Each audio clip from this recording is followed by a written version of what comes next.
அல்ஹம்துலில்லாஹ் அல்ஹம்துலில்லாஹி ரப்பில் ஆலமீன் அஸ்ஸலாத்து வஸ்ஸலாமு அலா சய்யிதினா வ நபியினா வ மௌலானா முஹம்மதின் வ அலா ஆலி சய்யிதினா வ நபியினா வ மௌலானா முஹம்மதின் வ பாரிக் வ ஸல்லிம் அலைஹி. அம்மா பாத். வ மா தௌஃபீக் இல்லா பில்லாஹ் லா ஹவுல வ லா குவத்த இல்லா பில்லாஹில் அலிய்யில் அஸீம். قال الله تعالى في القرآن العظيم إن الله وملائكته يصلون على النبي يا أيها الذين آمنوا صلوا عليه وسلموا تسليما اللهم صل على سيدنا محمد وعلى آل سيدنا محمد وبارك وسلم عليه وما توفيق إلا بالله لا حول ولا قوة إلا بالله العلي العظيم ربي اشرح لي صدري ويسر لي أمري واحلل عقدة من لساني يفقهوا قولي ربي إني ميت وإنك حي يا ربي ரப்பி ஜிதினி இல்மா ரப்பி ஜிதினி இல்மா ரப்பி ஜிதினி இல்மா. எல்லா புகழும் இறைவன் ஒருவனுக்கே உரித்தாக.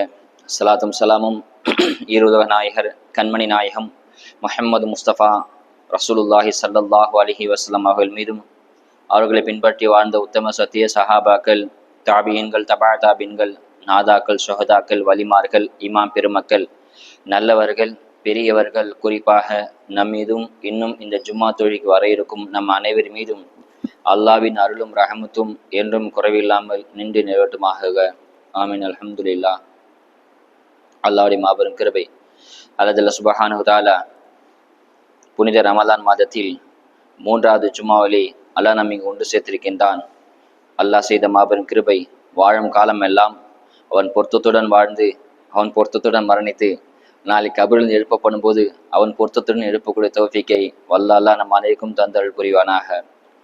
ஆரம்பமாக அனைத்து நிலைமைகளிலும் அல்லாஹ் ஒருவனை பயந்து கொள்கிறேன் என்று முதலில் எனக்கும் அதற்கடுத்து உங்களுக்கும் வசிய செய்து கொள்கின்றேன். அல்ஹம்துலில்லாஹ். ரமலான் இப்போதான் வந்தது. நான் அதுக்குள்ள 2 பத்துகள் முடிவடை போகுது. இந்த மஹ்ரிப் போட 2வது 10 முடிவடைஞ்சிச்சு. நம்மளை விட்டு ரஹமத்துடைய 10 போயிடுச்சு. மஹ்ஃபிரத்துடைய 10வது கடைசி நாளில் இருக்கிறோம். இன்னைக்கு மஹ்ரிப் பிறகு நரக விடுதலைக்கான 10. ஸல்லல்லாஹு அலைஹி வஸல்லம் சொல்றாங்க, ரமலான் 3வது 10 நீங்க அடைஞ்சின்னு சொன்னா அல்லாஹும் ஆத்திக்கனா மினன்னார் வஅத்ஹிலன் ஜன்னத யா ரப்பல் ஆலமீன், யா அல்லாஹ் என் நரகத்திலிருந்து பாதுகாப்பாயாக, இன்னும் சொர்க்கத்தில் நுழைய செய்வாயாக. இந்த துவாவை அதிகமா ஓத சொல்லி ஸல்லல்லாஹு அலைஹி வஸல்லம் சொல்லியிருக்கிறாங்க. அது மட்டும் இல்லாமல் ஐஷா ரலியல்லாஹு அன்ஹா ஸல்லல்லாஹு அலைஹி வஸல்லம் கேட்கறாங்க, நாயகமே நான் லைலத்துல் கத்ர் இரவு எதுன்னு தெரிஞ்சா நான் என்ன துவா ஓதுட்டு கேட்கும் போது ஸல்லல்லாஹு அலைஹி வஸல்லம் சொல்றாங்க, அல்லாஹும்ம இன்னக அஃபுவுன் துஹிப்புல் அஃப்வ வஅஃபு அன்னா. அல்லாஹும்ம இன்னக ரப்பி அஃபுவுன், நீ மன்னிக்க கூடியவன், நீ மன்னிப்பதை விரும்பக்கூடியவன், எனவே என் பாவத்தை மன்னிச்சு வஅஃபு அன்னி. இந்த துவாவை ஸல்லல்லாஹு அலைஹி வஸல்லம் அதிகமாக சொல்லியிருக்காங்க. குறிப்பா ரமலானுடைய கடைசி 10ல் எந்த நாள்ல லைலத்துல் கத்ர் இரவு இருக்குதுன்னு தெரியல. அதனால கடைசி 10 ஃபுல்லா இந்த துவாவை அதிகமாக ஓத சொல்லி ஸல்லல்லாஹு அலைஹி வஸல்லம் சொல்லியிருக்கிறாங்க. இந்த துவா ஆயிஷா ரலியல்லாஹு அறிவிக்கிறாங்க, அல்லாஹும்ம இன்னக அஃபுவுன் துஹிப்புல் அஃப்வ வஅஃபு அன்னி. இந்த துவா அதிகமாக ஓதுறோம். இன்னும் இந்த ரமலான் நரக விடுதலை பெறக்கூடிய இந்த 10 அப்படின்னால நிறைய அமல்கள் அதிகப்படுத்துறோம். மற்ற மாதத்தை செஞ்ச அமலை விட ரமலான் அதிகமாக செய்யறோம். அந்த மாதிரி ரமலான்ல 20 நாள் செஞ்சதை விட கடைசி 10 நாள்ல அதிகமா அமல் செய்யறோம். ஏன்னு சொன்னா இந்த 10ல தான் லைலத்துல் கத்ர் இருக்குது. இந்த 10ல தான் ஈத்திகாஃப் ஸல்லல்லாஹு சொல்லி இருக்கிறாங்க. இந்த 10ல தான் கூலி வழங்கக்கூடிய நாள். அதாவது ஒரு மாசம் ஃபுல்லா நோன்பு வச்சு கடைசியாக கூலிக்காரருக்கு கூலி தரக்கூடிய நாள் இந்த ரமலான், இந்த கடைசி 10ல தான் இருக்குது. எனவே ரமலானுடைய ஒட்டுமொத்த சாராம்சமும் ஒட்டுமொத்த நன்மையும் இந்த கடைசி 10ல தான் இருக்குது. அதனால அதிகமா இந்த மற்ற 20 ரமலான் 20 நாள் செஞ்சதை விட அதிகமாக அமல் செய்ய வேண்டும் என்று உலமாக்கள் சொல்லி காட்டுறாங்க. குறிப்பா ஜகாத், இஸ்லாத்துடைய 4வது கடமை என்று சொல்லக்கூடிய ஜகாத் இந்த ரமலான்ல கொடுக்குறது ஆக சிறப்பு. ஜகாத் ரமலான்ல கொடுக்கலாம் கட்டாயம் கிடையாது. எந்த வருஷத்துல எந்த மாசத்துல வேணாலும் கொடுக்கலாம். ஆனா ரமலான்ல கொடுத்தா 1க்கு 10 நன்மை அல்லாஹ் தரான். ஏன்னா இந்த மாசத்து பேரு ஷஹ்ருல் முதாஃபா, நன்மையை பெருக்கி தரக்கூடிய மாதம் என்பதனால இந்த மாதத்துல கொடுத்தேன்னு சொன்னா அல்லாஹ் மற்ற மாதத்துல கொடுக்கறத விட ஜகாத்துக்கு அல்லாஹ் அதிகமான நன்மையை தரான். பொதுவாகவே வணக்கம் இருக்கு இல்லையா, அல்லாஹ் வணங்குறது இபாதத்து 2 வகைப்படும். ஒன்னு உடல் சார்ந்தது, ஒன்னு பொருள் சார்ந்தது. உடல் சார்ந்த வணக்கம், பொருள் சார்ந்த வணக்கம் சொல்லி 2 வணக்கத்தை சொல்லுவாங்க. உடல் சார்ந்த வணக்கம் என்னன்னு சொன்னா இப்ப நம்ம நோற்றக்கூடிய நோன்பு இது உடல் சார்ந்த வணக்கம், தொழக்கூடிய தொழுகை இதெல்லாம் உடல் சார்ந்த வணக்கம். இன்னொன்னு இருக்குது பொருள் சார்ந்த வணக்கம். அதாவது பொருளை கொடுத்து செலவு செஞ்சு அந்த வணக்கத்தை செய்யணும். அதுக்கு பேர் தான் பொருள் சார்ந்த வணக்கம். உதாரணமாக ஜகாத் இருக்குது இல்லையா, ஜகாத்து பொருள் சார்ந்த வணக்கம். அது உடலால் செய்யறது இல்லை, பொருள் நம்ம வெளியில எடுத்து கொடுக்கணும், அது பொருள் சார்ந்த வணக்கம். ஹஜ்ஜு, குர்பானி இதெல்லாம் பொருள் சார்ந்த வணக்கம். இதுக்கும் மார்க்கத்துல 2 விதமான அமல், உடல் சார்ந்த வணக்கம், பொருள் சார்ந்த வணக்கம். இந்த 2 இடம். ஜகாத் நம்ம சாதாரணமா கருதுறோம். ஜகாத்து நம்ம கையில அல்லாஹ் கொடுக்கல, நீ இவ்வளவு இருந்தா கொடுத்தா போதுன்னு அல்லாஹ் அந்த கணக்கு நம்ம கையில ஒப்படைக்கல. அல்லாவே துல்லியமா அக்யூரேட்டா சொல்லிட்டான், யாருக்கு எவ்வளவு தரணும், எந்த இடத்துல தரணும், எத்தனை பேருக்கு தரணும். ஜகாத்து முறைப்படி கணக்கு அல்லாஹ்தால கொடுத்துட்டான். ஜகாத்துன்ற வார்த்தை மட்டும் அல்லாஹ் குர்ஆன்ல வாக்கிமு ஸலாத்து வாத்து ஜகா இப்படி சேர்த்தே சொல்றான். எங்கெல்லாம் அல்லாஹ் தொழுகை பத்தி சொல்றான்னா பக்கத்துல அதுக்கு ஜாயிண்டா வாக்கிமு ஸலாத்த வாத்து ஜகா, தொழுகை நிலைநாட்டுங்க, ஜகாத்து கொடுங்க அல்லாஹ் சேர்த்து குர்ஆன்ல மட்டும் 82 இடத்துல அல்லாஹ் சொல்றான். 82 இடத்துல ஒரே வார்த்தையை தொழுகை கூட சேர்த்து ஜகாத்தை சேர்த்து அல்லாஹ் சொல்றான். உலமாக்கள் பதிவு செய்யறாங்க, ஏன் அல்லாஹ் தஆலா தொழுகைக்கு அப்புறம் இந்த ஜகாத்தை சொல்றான்னு சொன்னா, முதல் வணக்கம் முதன்மையானது தொழுகை. இஸ்லாத்துல முதல் வணக்கம் எதுன்னு சொன்னா தொழுகை தான். நாளைக்கு கபூர்ல ஃபர்ஸ்ட் கேள்வி தொழுகை பத்தி தான் கேட்கப்படும். இது முதன்மையான வணக்கம். அதுக்கு அடுத்த வணக்கம் எதுன்னு பார்த்தோம்னு சொன்னா இந்த ஜகாத் என்பதாக சொல்றாங்க. ஜகாத்துக்கு அப்புறம் தான் நோன்பு, குர்பானி, ஹஜ்ஜி, இன்ன பிற எல்லா அமலும் ஜகாத்துக்கு அப்புறம் தான். முதல்ல தொழுகை. அதனால அல்லாஹ் தஆலா தொழுகையோட சேர்த்து ஜகாத்தை 2ஆவதா சொல்றது காரணம், தொழுகைக்கு அப்புறம் உள்ள முதன்மையான அமல் ஜகாத் என்பதாக பதிவு செய்யறாங்க. அதனால ஜகாத் எல்லாத்துக்கும் கொடுக்கலாம். ஜகாத் எப்படிப்பட்டதுன்னு சொன்னா அல்லாஹ் அதையும் குர்ஆன்ல சொல்றான், அத்திஜாரத்து மா அல்லாஹ். இந்த ஜகாத் சாதாரண கிடையாது, அல்லாஹ் கூட செய்யற வியாபாரம் மாதிரியா. பொதுவாக வியாபாரி செய்வாங்க இல்லையா, வியாபாரம் செய்யும் போது சில காலத்துல லாபம் அதிகமா வரும், சில காலத்துல நஷ்டம் வரும், சில காலத்துல ஒண்ணுமே இல்லாம போண்டியா கூட போகக்கூடிய நிலைமை வரும். ஆனா ஜகாத் அப்படி கிடையாது. இது அல்லாஹ் கூட செய்யற வியாபாரம். ஒன்லி லாபம் மட்டும்தான், ப்ராஃபிட் மட்டும்தான், எந்தமே லாஸ் கிடையாது, நஷ்டம் கிடையாது, வீணா போக மாட்டாங்க, அழிஞ்சு போக மாட்டாங்க. இது அல்லாஹ்வுடைய வாக்கு. அல்லாஹ் கிட்ட செய்யற வியாபாரம் ஒரு காலம் வீணா போகாது, ஒரு காலம் அழிஞ்சு போக மாட்டோம், நஷ்டம் அடைய மாட்டோம். அதனால ஜகாத்தை மனம் புகுந்து கொடுக்கணும். எவ்வளவு கொடுக்கணும் அல்ல நம்ம கையில சொல்லல. தொழுகைய எல்லாமே அல்லாஹ் இபாதத்துல அக்யூட்டா சொல்லிட்டான். தொழுகைய எவ்வளவு தொழுலாம், ஃபஜ்ர்ல எனக்கு ரொம்ப நேரம் இருக்குது, நான் ஃபஜ்ர் 4 தொழுறேன்னா தொழக்கூடாது, 2 தான் தொழுவோம். லொஹர் ரொம்ப களைப்பா இருக்குது, மதியம் டைம் ரொம்ப வெயிலா இருக்கு, நான் 2 தொழுதுட்டு போறேன்னா தொழக்கூடாது. லொஹர் 4 தான், ஃபஜ்ர் 2 தான். அது அல்லாஹ் கணக்கிட்டு போட்டான். இப்ப போற போக்குல நபிமார்கள் ஏற்படுத்தின தொழுகை நபிமார்களா 4, மகரிப் 3, இஷாக் 4, நபிமார்க் உருவாக்குறது கிடையாது. இது அல்லாஹ் உருவாக்கி கொடுத்தது. ஃபஜ்ர்னா 2 தான் ஃபர்லு, லொஹர் 4 தான், அஸ்ர் 4 தான், மகரிப் 3 தான், இஷா 4 தான். இது அல்லாஹ் ஏற்படுத்தின விஷயம் மாதிரி ஜகாத்தை அல்லாஹ் ஏற்படுத்திட்டான். தங்கம் எவ்வளவு கொடுக்கணும்னு சொன்னா 10.25 பவுன் யார்கிட்ட இருக்குதோ அவங்களுக்கு ஜகாத்து கடமை. ஒரு வருடம் அந்த 10.25 பவுன் ஒரு வருடம் ஃபுல்லா பூர்த்தி ஆனதுக்கு அப்புறம் ஜகாத்து கடமையாயிடும். ரமதான் ஏன் கொடுக்கணும்னு சொன்னா, ரமதான் கொடுக்க நம்ம கணக்கு வச்சுக்கலாம். இப்ப ரமதான் பிறை 22ல கொடுக்கணும்னா அடுத்த வருஷம் அதே ரமதான் பிறை 22ல கொடுத்தாதான் ஒரு வருஷம் பூர்த்தி ஆகும். மாத்தி கொடுக்க கூடாது. அப்ப கணக்கு வச்சு இது வரைக்கும் கொடுக்கணும்னு சொன்னா இனிமே கணக்கு வச்சு அந்த பிறை கணக்கு வச்சு கொடுங்க, அப்பதான் ஒரு வருஷம் பூர்த்தி ஆகும். வெள்ளியில பார்த்தோம் சொன்னா 612.5 கிராம், அந்த அரை கூட சொல்ல அல்லாஹ்ல விட மாட்டாங்க. அந்த அரை 50 பைசா தானே, அரை தானே, முக்கா தானே, அது கணக்கே கிடையாது. அந்த அரையும் அக்யூட்டா கணக்கு பண்ணி ஜகாத்தை வெளியே எடுத்துடலாம். வெள்ளியில 612.5 கிராம் யாருக்கெல்லாம் இருக்குதோ அவங்களுக்கு ஜகாத் கடமை. பணத்தை பார்த்தோம் சொன்னா 612 கிராமுக்கு எவ்வளவு தொகை வருமோ அந்த தொகை இருந்துச்சுன்னு சொன்னா 40/1, அதாவது 100க்கு 2.5% ஜகாத்து கட்டாயம் கொடுத்தே ஆகணும். தொழுகையில அந்த அறை கிடையாது, நான் டைம் ஆயிடுச்சு அதனால லோகர் 3 தொழுகிறேன் நான் அப்படின்னு சொல்லி சஜிதாவோட முடிச்சுக்கிறேன், ருக்கோட முடிச்சுக்கிறேன் கணக்கு கிடையாது. அல்லாஹ் எதை சொன்னாலும் கரெக்டா செய்யணும். அந்த மாதிரி ஜகாத்துல 2.5% கண்டிப்பா கொடுத்தே 100க்கு 2 வெளியாக்கியே ஆகணும். இது அல்லாஹ் தஆலா ஜகாத்துல மட்டும் கடுமையான சட்டத்தை அல்லாஹ் சொல்றான். மத்ததுல தொழுங்க, நோன்பு வைங்க அப்படின்னு அல்லாஹ் தஆலா மிருதுவா கண்ணியமா சொல்லக்கூடிய அல்லாஹ் ஜகாத்துல மட்டும் ஜகாத்தை கண்டிப்பா கொடுங்கன்னு சொல்லி கடுமையான சட்டத்தை அல்லாஹ் ஏத்திருக்கான். எந்த அளவுக்கு சொன்னா, யார் ஜகாத்து கொடுக்கலையோ அவங்க கூட போர் செய்யுங்க என்பதாக அல்லாஹ் சொல்றான். போர் செஞ்சாச்சும் ஜகாத்தை கொண்டு புடுங்கி கொடுங்க. அல்லாஹ் குர்ஆன்ல சொல்லும்போது இப்படிதான் சொல்றான். ஹிஜ்ரி 3ல ஜகாத் கடமையாகுது. ஹிஜ்ரி 3ல மதீனாவுல அல்லாஹ் ஜகாத்தோட ஆயத்தை முதல்ல இறக்குறான். அந்த ஆயத்து முதல் வசனம் எப்படி அல்லாஹ் இருக்கிறான், ஹுது மின் அம்பாலிக்கும் சதகா, ஹுது மின் அம்பாலிக்கும் சதகா, அவங்களோட ஜகாத்தை எடுங்கன்னு சொல்றான். அல்லாஹ் ஜகாத்தை வாங்குங்கன்னு சொல்ல, ஹுதுன்னு சொன்னா எடுங்க, புடுங்குங்கன்னு அல்லாஹ் சொல்றான்.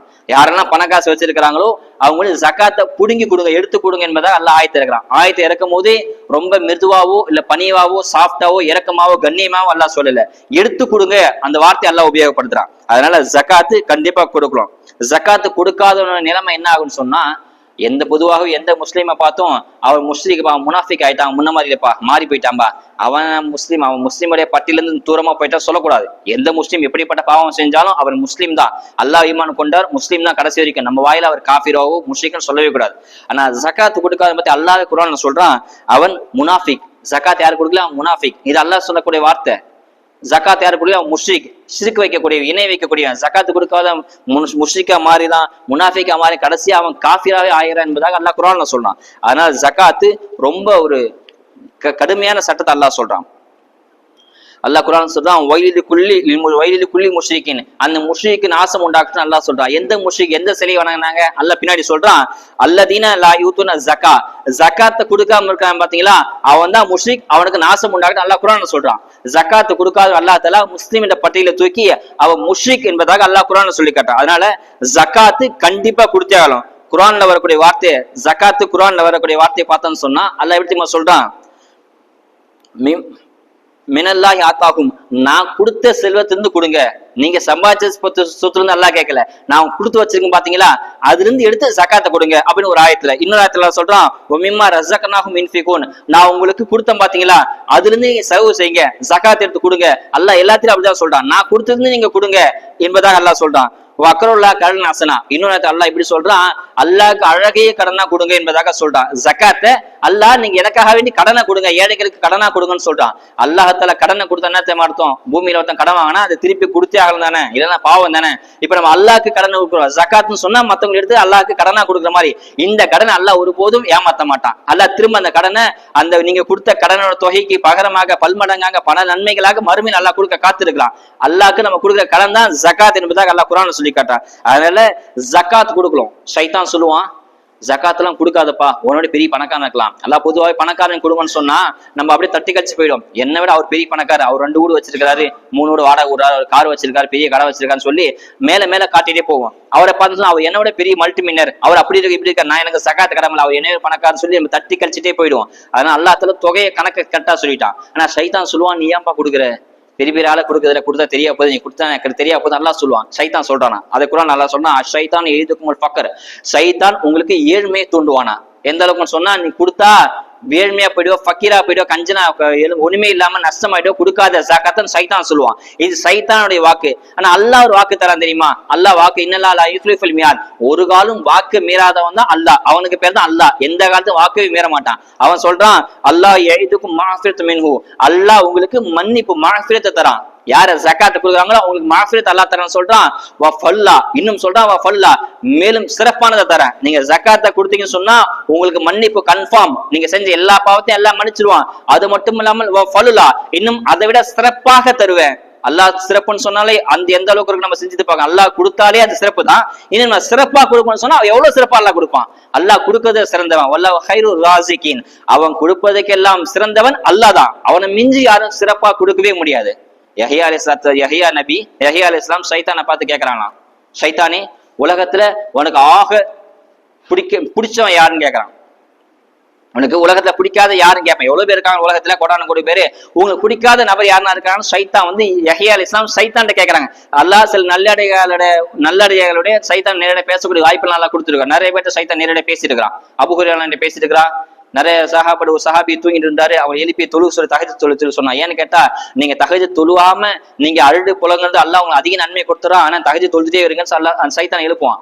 அந்த மாதிரி அபூ ஹுரைரா ரலியல்லாஹு ஒரு தடவை ஸல்லல்லாஹு தானியத்தை மூட்டையை பார்த்துக்க சொல்லுவாங்க, தானியத்தை திருட வருவான். அப்ப சைத்தானை பிடிச்சுன்னு சொல்லுவாங்க. 3 தடவை அதே மாதிரி தானிய மூட்டை திருட வரும்போது, அந்த கனிமத் பொருளை திருட வரும்போது சைத்தானை அபூ ஹுரைரா பிடிச்சிடுவாங்க.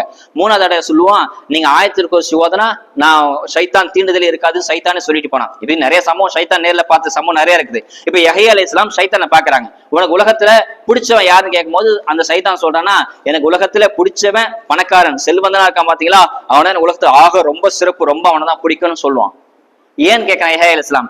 ஏன்னா அவன் இருக்கான் பாத்தீங்களா, அவன் பணத்தை கொடுக்கவே மாட்டான், சேமிச்சு வச்சுப்பான், கஞ்சனா இருப்பான் பாத்தீங்களா, அவனை எனக்கு ரொம்ப பிடிக்கும். பணத்தை வெளியில யாருக்கும் தானம் பண்ணாம தர்மம் பண்ணாம அவனு எனக்கு வேணும் என் குடும்பத்துக்கு வேணும், பணக்க என் வாரிசுகள் சேர்த்து வைக்கிறான் பாத்தியா, அவனை தான் எனக்கு ரொம்ப பிடிக்கும் சைத்தான் சொல்றான். யஹ்யா அலைஹிஸ்ஸலாம் கேட்கறாங்க, அப்ப உனக்கு பிடிக்காதவன் யாரு? சரி, பிடிச்சவன் பணக்காரன் சொல்லிட்டு உலகத்துல பிடிக்காதவன் யாருன்னு யஹ்யா அலைஹிஸ்ஸலாம் கேட்கறாங்க. யஹ்யா நபி கேட்கறாங்க. அப்ப சைத்தான் சொல்றானா, எனக்கு பணக்காரனை பிடிக்காது, பிடிச்சவன் பணக்காரன், பிடிக்காத பணக்காரன் சொல்றான். யஹ்யா அலைஹிஸ்ஸலாம் ஆச்சரியமா, என்னப்பா பிடிச்சவனை கேட்டா பணக்காரன் சொன்னேன், பிடிக்காதுன்னு பணக்காரன் சொல்லி எப்படின்னு கேட்கும்போது, பணக்காரன் இருக்கான் பாத்தீங்களா, அவன் நிறைய பாவம் செய்வான், பணத்தை வச்சுக்கிட்டு அப்படி இப்படி ஆடுவான், என்னென்ன ஆட்டம் ஆட முடியும் அதெல்லாம் ஆடுவான், எல்லா ஃப்ராடு தரத்தையும் பண்ணிடுவான். கடைசியா சதக்கான்னு ஒண்ணு கொடுத்து எல்லா பாவத்தையும் அழிச்சிட்டு போயிடுவான், எல்லா ஒண்ணுமே இல்லாம போயிடுவான், சுத்தமா பியூர் ஆயிடுவான். அதனால அவனுக்கு பிடிக்காதுன்னு சொன்னான் சைத்தான்.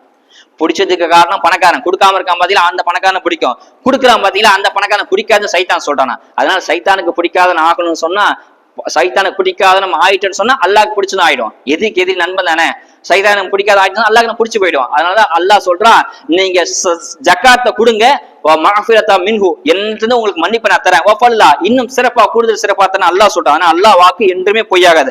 ஜக்காத்தை கொடுங்க, ஜக்காத்து கொடுக்கலாம் என்ன ஆகும் ஸல்லல்லாஹு சொல்றாங்க, யார் ஜக்காத்தை கொடுக்கல வாசின் அம்பலுக்கும் ஜக்காத்தை கொடுப்பது மூலமாக உங்க பொருளை சுத்தம் செஞ்சீங்க, அப்படி ஒரு ஜக்காத்து கொடுக்கல அப்படின்னு சொன்னா என்ன ஆகும்னு சொன்னா அல்லாஹ் உங்களுக்கு தீராத பெரும் நோயை கொடுத்துருவானா. ஹதீஸ் ஸல்லல்லாஹு நான் சொன்ன வார்த்தை கிடையாது, ஸல்லல்லாஹு ஹதீஸ் சொல்றாங்க, யார் ஜக்காத்தை கொடுக்கலையோ ஏமாத்துறாங்களோ மர்லாக்கும் சதகா, ஜக்காத்தை கொண்டு உங்க நோய்க்கு மருந்து போடுங்க ஸல்லல்லாஹு சொல்றாங்கன்னு சொன்னா, யார் ஜக்காத்து கொடுக்கல நோய் தீராத நோயை கொடுத்துருவானா. ஒண்ணுமே இல்ல, திடீர்னு ஹார்ட் அட்டாக் பிடிப்பாரு, ஹாஸ்பிட்டல் போனா 8 லட்சம் பில்லு, 8 லட்சம் ஆச்சுன்னு கொடுத்துருவான். ஏன் அந்த 8 லட்சம் கொடுக்கான்னு தெரியுமா, அவன் ஜக்காத்து கொடுக்க பணத்தை அல்லாஹ் எப்படியாவது வெளியே, நீ ஜக்காத்து கூட நீங்க ஏமாத்தலாம், ஆனா அல்லாஹ் அதை வெளியாக்கே தீரிடுவான், எப்படியாவது வெளியாக்கிடுவான். திடீர்னு போயிட்டே இருப்பீங்க, ஹார்ட் அட்டாக் வந்துடும், திடீர்னு போயிட்டே இருப்பீங்க, குழந்தைங்க உடம்பு சரியா போயிட்டு ஆக்சிடென்ட் ஆகும், பைக்ல ஏதாவது செலவு வரும், கார்ல செலவு வரும், கலை நஷ்டமாகிடும், ஏதாவது நஷ்டம், ஏதாவது பொது சேதம் நஷ்டமாகப்படும். அதுக்கு காரணம் என்ன சொன்னா, நீங்க ஜக்காத்தை முறையா கணக்கு பண்ணாம கொடுத்து கணக்கு பண்ணாம இருந்திருப்பீங்க. அந்த ஜக்காத் பணத்தை அல்லாஹ் எப்படியாவது வெளியாக்கிடுவான். தேவையில்லாத செலவு வருது, நான் உரிமை பண்ணல, ஏன் செலவு வந்து ஜக்காத்தை கொடுக்காம இருந்திருப்பீங்க, அல்லாஹ் அதை தான் சொல்றான். தீராத நோயை கொடுத்து ஜக்காத் அல்லாஹ் வெளியாக்கிடுவான். இன்னும் சொல்றான், பணத்தை குறித்து பொதுவாக பணம் கொடுக்க யாருக்கும் மனசே வராது. அல்லாஹ் பணத்தை குறித்து குர்ஆன் அல்லாஹ் சொல்றான், யாக்ஸபும் அன்ன மாலகும் அகலதா, என்ன பணம் என்ன அவங்களுக்கு அல்லாஹ் குர்ஆன்ல சொல்றான், பணம் என்ன கூடவே இருக்குன்னு நினைச்சுக்கிட்டாங்களா அவங்க, பணம் கடைசி வரைக்கும் அவங்க கூட நினைச்சிட்டாங்களா, பணம் கடைசி கூட வராது அல்லாஹ் சொல்றான். இன்னஹு லிஹுப்பில் கைரி ஷதீத், அல்லாஹ் சொல்றான் இன்னஹு லிஹுப்பில் கைரி ஷதீத், பணத்தோட ஆசை அல்லாஹ் அவங்க உள்ளத்துல கட்டுமையா திரிச்சிட்டானா, அவங்க உள்ளத்தை பணத்துல பிரிக்க முடியாதான், பணம் போயிடும், பணம் பண்ண ஆசை கடைசி வரைக்கும் பணத்தோட ஆசை இருப்பாங்களாம். அல்லாஹ் அதான் சொல்றான். புகாரில் ஹதீஸ் பதிவு செய்யப்பட்டிருக்கு, ஆதமுடைய மகனுக்கு மனுஷனுக்கு ஒரு ஓடை நிறைய, ஒரு ஆறு நிறைய தங்க ஆறு ஓடுது, இது போதுமான கேட்டா போதாதுன்னு சொல்லுவான், இன்னொரு ஆறு இருந்தா நல்லா இருக்குமே அப்படின்னு. சரி 2 ஆறுனா திரும்பி அடிச்சு ஓடக்கூடிய தண்ணி அந்த ஓடைன்னு சொல்லுவாங்க இல்லையா, அந்த ஓடை 2வது ஓடை நல்லா கொடுத்துட்டான், இது போதுமானு கேட்டா இன்னும் போதாது, 3வது எங்கன்னா இருக்கான்னு தேடுவானா. அவன் எவ்வளவு கொடுத்தாலும் போதும் சொல்லவே மாட்டான். மனுஷனுக்கு மனசுல பணத்துடைய ஆசை அல்லாஹ் அப்படி திணிச்சு வச்சிருக்கான் என்பதாக சொல்றான். அதனால காசு விஷயத்துல நம்ம ஜாக்கிரதையா இருக்கணும். சில பேர் சொல்லுவாங்க, அவங்க பணக்காரங்க கொடுக்குறாங்க, என்கிட்ட மட்டும் பணம் சொன்னா நான் கொடுத்து நான் பெரிய ஆளாயின்னு சொல்லுவாங்க. அது சொல்றது தான், செய்ய மாட்டாங்களா. நான் சொல்றது அல்லாஹ் குர்ஆன்ல சொல்றான். சில பேர் சொல்றாங்க, மின்ஹும் மன் ஆஹத் அல்லாஹு, அல்லாஹ் சில பேர் ஒப்பந்தம் செய்யறாங்க, யா அல்லாஹ் சத்தியமா லி அண்ணா ஆதானா மின் ஃபல்லிஹி நான் சதக்கன்ன, எனக்கு மட்டும் நீ பணம் கொடுத்துருந்தா நானும் கொடுத்து சதகா செய்வேன், என்கிட்ட பணம் இல்லையே அப்படின்னு சில பேர் சொல்றாங்க. ஆனா அப்படி கொடுத்தா அவங்க செய்ய மாட்டாங்களாம். ஸஅலபா ரலியல்லாஹு சஹாபி தான், மிகப்பெரிய சஹாபி. எந்த அளவுக்கு சொன்னா அவர் பள்ளிவாசல்லே இருப்பாராம். எந்த டைம் போனா பள்ளிவாசல பார்க்கலாம். அவர் பேரு ஸல்லல்லாஹு அலைஹி வஸல்லம் பேர் வச்சாங்களா, மஸ்ஜிதுடைய குர்ஆன் பேர் வச்சிட்டாங்க, ஹமாமத்துல் மஸ்ஜித். எப்ப பார்த்தாலும் பள்ளிவாசலே இருப்பாராம். ரொம்ப ஆக ஏழ்மை, சரியா சாப்பாடு கிடையாது, சரியா உட கிடையாது, அவ்வளவு ஏழ்மை. அவருக்கு ஒரு ஆசை வந்துச்சான், நமக்கு பணம் தான் கொடுக்கலாமே அப்படின்னு ஆசை வந்ததுக்கு அப்புறம் ஒரு பணக்காரங்க வந்து ஆடுலாம் ஜக்காத்தா கொடுக்குறாங்க, நாகிமே இது ஒரு ஆட்டை கொடுங்க, நான் பணக்காரன் ஆகிறேன், நான் வந்து ஏழைக்கு சதக்கா செய்யறேன்னு சொல்லும் போது ஸல்லல்லாஹு சொல்றாங்களா, கொஞ்சமா இருந்து சதக்கா கொஞ்சமா கொடுத்தா பாத்தீங்கன்னா அல்லாஹ் அது வந்து நன்றி செலுத்துங்க, அதுதான் சிறப்பு, அதிகமா இருந்தா நீங்க சக்தி பெற மாட்டீங்கன்னு ஸல்லல்லாஹு சொல்ல கேட்காம நாகிமே நான் கொடுப்பேன் துவா செய்யுங்கன்னு சொல்லி ஸல்லல்லாஹு ஆட்டை கொடுக்குறாங்க. ஆட்டை கொடுத்து அல்லாஹ் இது பரக்கத் செய் சாலபாக்குன்னு சொல்லி கொடுக்குறாங்க. அந்த ஆட்டை வாங்கிட்டு போறாங்க. சில நாட்கள்லயே அந்த ஆடு கர்ப்பமா இருக்குது, குழந்தை குட்டி போடுது, அந்த குட்டி பெரிய குட்டியாவது, அந்த மூலயமாக ஆடு மூலயமாக ஒட்டகம் வாங்குறாங்க, கழுதை வாங்குறாங்க, பெரிய பண்ணையா வச்சு இடம் பத்தாம மதீனாக்கு வெளியில போய் பெரிய ஒரு இடத்த வாங்கி பெரிய பண்ணையை உருவாக்குறாங்க. தொழுக 5 வேளை பள்ளிவாசலிலே இருந்தவர் 5 வேளை தொழுகைக்கு மட்டும் வராரு, தொழுது உடனே போயிடறாரு. திரும்ப கொஞ்ச காலம் போது எல்லாம் சில மாசத்துலயே நடக்குது, சில மாசத்திலே ஹிஜ்ரி 2ல இது நடக்குது. இன்னும் கொஞ்ச நாள் போகுது, லொஹர் அஸ்ருக்கு மட்டும் தான் வராரு, ஃபஜ்ருக்கு வரல. இரவு டைம்ல மக்ரிப் இஷா இரவு டைம்ல திருட்டுக்கு போயிடுவான்னு சொல்லி வரல. கொஞ்ச நாள் போது ஃபஜ்ர் லொஹர் அஸ்ர் வந்து அதுவும் வரல, ஜும்மாக்கு மட்டும் தான் வர வாரவான் ஜும்மாக்கு மட்டும் தான் வராரு. கொஞ்ச நாள் போது ஜும்மாக்கு வரல, பள்ளிவாசல் தொடர்பு இல்லாம மதீனால பெரிய பண்ண வச்சு பெரிய பணக்காரன் ஆயிட்டாரு. அப்ப ஹிஜ்ரி 3 அல்லாஹ் ஆயத்தை இறக்குறான், ஹுதுமின் அம்வாலிஹிம் சதகா, அல்லாஹ் பணக்காரன்ல இருந்து ஜகாத் எடுங்கன்னு சொல்லி ஆயத்தை இறக்கும் போது 2 பேர் ஸல்லல்லாஹு அனுப்புறாங்க, ஸாலபாட போய் கேட்டுவாங்கன்னு சொல்லி. ஸாலபா ரலியல்லாஹு, என்னப்பா இது வரி மாதிரி இருக்குது, வரி நான் எது கட்டணும்னு சொல்லி. அல்லாஹ் ஜகாத்த சதக்கான்னு சொல்றான். இவங்க வரி ஜிஸியானா தெரியுமா, முஸ்லீமுடைய நாட்டுல காஃபிர் வாழும்போது வரி கட்டி வாழ்வாங்க இல்லையா, அந்த மாதிரி இது இருக்குது. நான் முஸ்லீம் தானே, அன்சாரி தானே, என் ஊர் தானே மதினா, நான் எதுக்கு வரி தரேன்னு சொல்லி அனுப்பிச்சுறாங்க. அப்போ அல்லாஹ் இந்த ஆயத்தை இறக்குறான். சில பேர் சொல்றாங்க நான் பணம் கொடுத்தா சதக்கா செய்வேன்னு சொல்றாங்க, நான் கொடுத்துட்டா இப்படி மாறிடுறாங்க. அல்லாஹ் அவங்க உள்ளத்தை முனாஃபிக் தனத்தை ஆயத்தை இறக்கின உடனே பெரிய மந்த ஒட்டக மண்ட ஆட்டு மந்தம் கூட்டிட்டு ஓடி வர மதீனால சல்லாசன் ஓடி வர, நாயுமே என்ன மன்னிச்சிடுங்க, என்ன மன்னிச்சிடுங்க, சதக்கா ஜக்காத்தை எடுத்துக்கன்னு சொல்லும் போது சல்லாசன் திரும்பி கூட பார்க்கல. பொதுவாக ஒரு விஷயத்துல ஆயத்தை இறங்குன்னு சொன்னா சலாம் திரும்ப மாட்டாங்க, சாதாரணமா மன்னிச்சிருவாங்க. அவர் விஷயம் எல்லாம் ஆயத்தை இறக்கிட்டான், நான் மன்னிக்க மாட்டேன்னு சொல்ல கடைசி வரைக்கும் அவர் கை செய்த மதீனாவுல மண்ணை வாரி வாரி மூஞ்சில பூசிக்கிறாரு. அதே அந்த ஒட்டக திரும்பி போயிடாரு. பணங்காசு இன்னும் பெருத்து போகுது. பணம் அதிகமானா நமக்கு பயம் வரணும், அதுதான் உண்மையான வாழ்க்கை.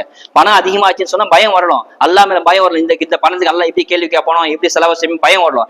பயம் வராம பணம் சேர்ந்தா அது பின்னாடி ஆபத்து தான். சலபரையில இன்னும் பணம் சேர்ந்துகிட்டே இருக்குது. ஒரு கட்டத்துல சலாசம் வஃபாத் ஆயிட்டாங்க. அபூபக்கர் சிதி ஆட்சிக்கு வராங்க. அபூபக்கர் ஆட்சி காலத்துல திரும்ப ஜகாத் மனத்தை கொண்டு வராங்க. அபூபக்கர் ஏத்துக்கவே இல்லை. நாயகம் ஏத்துக்காத ஜகாத்தை நான் அவங்ககிட்ட ஏத்துக்க மாட்டேன் சொல்லிட்டாங்க. திரும்ப அபூபக்கர் வஃபாத் ஆறாங்க. உமருடைய ஆட்சி காலம் வந்து உமர்கிட்ட கொண்டு வந்து ஜகாத்தை கொடுக்குறாங்க. சலபரையானு கொடுக்கும் போது உமர் வாங்கல. என் நாயகம் அபூபக்கர் ஸல்லல்லாஹு அலைஹி வஸல்லம் வாங்கல, என் தோழர் அபூபக்கர் வாங்கல, நான் மட்டும் எப்படி உங்கள்கிட்ட வாங்குவேன், நானும் வாங்க மாட்டேன்னு சொல்லி அமைச்சாங்க. கடைசியா ஒண்ணுமே இல்லாம தீராத நோய் வந்து எல்லா சொத்தையும் அழிச்சு கடைசியா ஒரு ஆட்டோட போனவர் மதீனா விட்டு, ஒரு ஆடு கூட இல்லாம ஒண்ணுமே இல்லாம பஞ்ச ஏழையா வஃபாத் ஆனாரு. மதீனால கடைசியில அவர் கபர் இன்னமும் இருக்குது. ஒரு சஹாபியாக இருந்தாலும் ஜகாத் யாரு கொடுக்கலையோ அல்லாஹ் அவங்களுக்கு முடிவை கேவலமாக்கிடுவான். ஏன் காரணம் பார்த்தது இல்லையா, மூசாலையுடைய காலத்துல காரணம் ஒருத்தர் வாழ்ந்தான். அவங்ககிட்ட இல்ல நிறைய பேர் அட்வைஸ் செஞ்சாங்க, இப்படிலாம் இருக்காதப்பா, நீ ஜக்காத்து கொடு, முறையா கொடு, வாழு, எவ்வளவு அட்வைஸ் பண்ணாங்க. அவன் கேட்கவே இல்லை. அவனுடைய கசானா சாவி மட்டும் 70 ஒட்டகங்கள் சுதுக்கி சுமக்குமா. அவன் கசானா பூட்டிட்டு சாவி இருக்கு இல்லையா, அந்த சாவி மட்டும் 70 பலம் வாழ்ந்த ஒட்டகம் சுமக்கும்னு சொன்னா அவன் கசானா, அவனோட செல்வம் பொருள் எவ்வளவு இருக்குமா. அந்த காலத்திலேயே கிட்டத்தட்ட நான் சொல்றது 3000 வருஷத்துக்கு முன்பாகவே அவன் அரண்மனையில 1 லட்சம் விளக்கு எரியுமா. 1 லட்சம் விளக்கு. இப்ப இருக்க எந்த மில்லியம் வீட்லயும் அவ்வளவு 1 லட்சம் லைட் எரியாது. லைட்டே கண்டுபிடிக்காத அந்த காலத்துல 1 லட்சம் விளக்கு அவன் அரண்மனை எரியுமா. அவ்வளோ பெரிய பணக்காரன். அவங்ககிட்ட போய் நீ ஜக்காத்து கொடுங்க அட்வைஸ் பண்ணாங்க. 4 விதமா அட்வைஸ் பண்றாங்க. ஒண்ணு, ரொம்ப மகிழ்ச்சியில ஆடாதப்பா, அல்லாஹ் அடிச்சிருவான்னு சொல்றாங்க, கேட்கல. மூசா அலைஹிஸ்ஸலாம் உட்பட நல்ல அடியெல்லாம் போய் சொன்னாங்க. 2வது, துன்யால அல்லாஹ் கொடுத்த நியமத்தை கொண்டு நீ ஆகிரத்தை பலனை அமைஞ்சிக்க. ஒருத்தருக்கு அறிவு அல்லாஹ் கொடுத்திருப்பான், அந்த அறிவை மக்களுக்கு கொடுத்து ஆகிரத்துல நன்மை அடைஞ்சிக்க. ஒருத்தருக்கு அல்லாஹ் செல்வத்தை கொடுத்திருப்பான், அந்த செல்வத்தை கொடுத்து ஆகிரத்துல நன்மை அடைஞ்சிக்க. ஒருத்தருக்கு அல்லாஹ் ஏதாவது நல்ல ஒரு வாய்ப்பு கொடுத்து நியமத்தை கொடுத்திருந்தா அந்த நியமத்து மூலமா நீ ஆகிரத்தை சம்பாதிக்கவே தவிர அதை வச்சு நீ உலகத்தை பணத்தை சம்பாதிக்கன்னு சொன்னாங்க. அவன் கேட்கவே இல்லை. 3வது சொன்னாங்க, இலைக்கும் அல்லாஹ் அவனுக்கு செஞ்ச உபகாரத்தை மாதிரி நீ மத்தவன் உபகாரம் செய்யி அப்படின்னு சொன்னாங்க. அவன் கேட்கல. 4வது சொன்னாங்க, பூமியில குழப்பத்தை பண்ணாதப்பா, அநியாயம் பண்ணாதன்னு சொன்னாங்க. அவன் கேட்கவே இல்லை. கடைசி வரைக்கும் அல்லாஹ் தஆலா சொல்லிட்டான், அவன் அப்படியே பூமியை விழுங்க வச்சுட்டான். இன்னமும் விழுங்கிட்டே இருக்கிறான். அவனுடைய சொத்து செல்வம் எல்லாம் அப்படியே பூமி அப்படியே உள்ள போதா, கேமத்தாவே உள்ள போயிட்டே இருக்குமா. சில பேர் தோண்டுவாங்க, பூமியில தோண்டவுடனே அகல அடைச்சுன்னு சொல்லி ஒரு தங்க புதையெல்லாம் எடுப்பாங்க. பார்த்தீங்க, தங்க புதை, அங்க தங்க கட்டி இருந்துச்சு, இங்க இருந்துச்சு, அங்க இருந்துச்சு, தங்க காசுன்னு சொல்லுவாங்க. பாத்தீங்களா, அது எல்லாமே காரணம் கொடுக்க ஜகாத் என்பதாக உலமாக்கள் பதிவு செய்யறாங்க. காரணம் கொடுக்க ஜகாத் கொடுக்காம வச்சுதான் பாத்தீங்களா, அந்த ஜகாத்து அல்லாஹ் அப்பப்போ பூமி இருந்து வெளியாக்குவான் என்பதாக ஹதீஸ்ல பதிவு செய்யறாங்க. ஆக அவ்வளோ ஆட்டம் ஆனா இன்னமும் அவனுக்கு கபரு கிடையாது, நிலையான கபரு கிடையாது. ஜகாத்தை கொடுக்காம பணத்தை செலவு பண்ணாம இருந்தா பாத்தீங்களா, அவனுக்கு அல்லாஹ் நிலையான கபரே எல்லாம் கொடுக்கல. ஆனா கபர் வேதம் அவனுக்கு இருக்கு, ஆனா கபர் கிடையாது. ஃபிரௌன் சாதாரண ஆட்டம் ஆடினா, இன்னனி அனல்லா, நான் தான் அல்லாஹ் அப்படின்னு ஆடினா, எந்த நன்மையும் செய்யல. அல்லாஹ் அவனுக்கு கபரே கிடையாது, தூக்கி வெளியில போட்டான். இன்னமும் அவன் உடல் அப்படியே பதப்படுத்துவது பாதுகாக்கப்பட்டு கிடக்குது. உடல் கபரே கிடையாது, நிலையான கபரே கிடையாது. யார் ஜகாத்து கொடுக்காம ஆடுறாங்களோ கபரு கிடையாது, கடைசி முடிவு கேவலமா இருக்கும். ஆனா கபரு வேதனை இருக்குது, கபரு கிடையாது. ஆக அல்லாஹ் சொல்றான், வலவ் ஹைரு ராசிக்கின், நீங்க கொடுத்தீங்க சொன்னா நான் சிறப்பா கொடுப்பேன். அல்லாஹ்வுடைய பாதையில நீங்க ஜகாத்து கொடுங்க, தான தர்மம் செய்யுங்க, அல்லாஹ் கண்டு கொடுங்க. ஹைரு ராசிக்கின், கொடுப்பவெல்லாம் சிறந்தவன் நான், உங்களுக்கு சிறந்ததா கொடுப்பேன். நீங்க கொடுக்கல, ஏமாத்துறீங்க, மோசடி பண்ணீங்கன்னா அதையும் அல்லாஹ் சொல்றான், வல்லவ் ஹைரு மாக்கின் மக்கரு மக்கரல்லா, நீங்க சூழ்ச்சி செய்யுங்க, நான் கொடுக்க மாட்டேன், ஒளிச்சு வைப்பேன், என் காசு சொல்லி சூழ்ச்சி செய்யுங்க. வல்லவ் ஹைரு மாக்கின், சூழ்ச்சியாளருக்கு எல்லாம் சிறந்த சூழ்ச்சியாளர் நான் என்பதை அல்லாஹ் சொல்றான். நீங்க எப்படி சூழ்ச்சி செய்றீங்களோ அதை விட பன்மடங்கு சூழ்ச்சி செய்வோம், வச்சு செய்வோம் அல்லாஹ் உலகத்துல. நீங்க சூழ்ச்சி செஞ்சா நானும் சூழ்ச்சி செய்வேன், நீங்க எனக்காக எனக்கு கொடுங்க, நான் சிறப்பா கொடுக்க அல்லாஹ் சொல்றான். இது அல்லாஹ்வுடைய வாக்கு, எப்பயுமே பொய்யாகாது. ஆக ஜக்காத்துக்கு அல்லாஹ் சில பேர்கள் அல்லாஹ் ஜக்காத்துக்கு சொல்றான். ஜக்காத் அப்படின்னா உயர்வுன்னு அர்த்தம். வாழ்க்கையில அந்தஸ்து உயர்த்துவான், பொருளை உயர்த்துவான், மறுமையில அந்தஸ்து உயர்த்துவான், இது உயர்வுன்னு பேரு. இன்னொன்னு ஜக்காத் ஹைருன்னு சொல்றான். ஒரு இடத்துல குர்ஆன்ல சொல்லக்கூடிய வார்த்தை ஹைருனா ஜக்காத்து கொடுத்தா நன்மைன்னு சொல்றான். இன்னொரு இடத்துல சொல்றான் வளர்ச்சி என்பதாக சொல்றான். ஜக்காத்து கொடுத்தா அல்லாஹ் ஒரு செடியை வளர்க்குற மாதிரி ஜக்காத்து கொடுக்க கூட செடியை வளர்த்துட்டே வருவானா மறுமையில் உங்களுக்கு வளர்ச்சி. 3வது பேர்.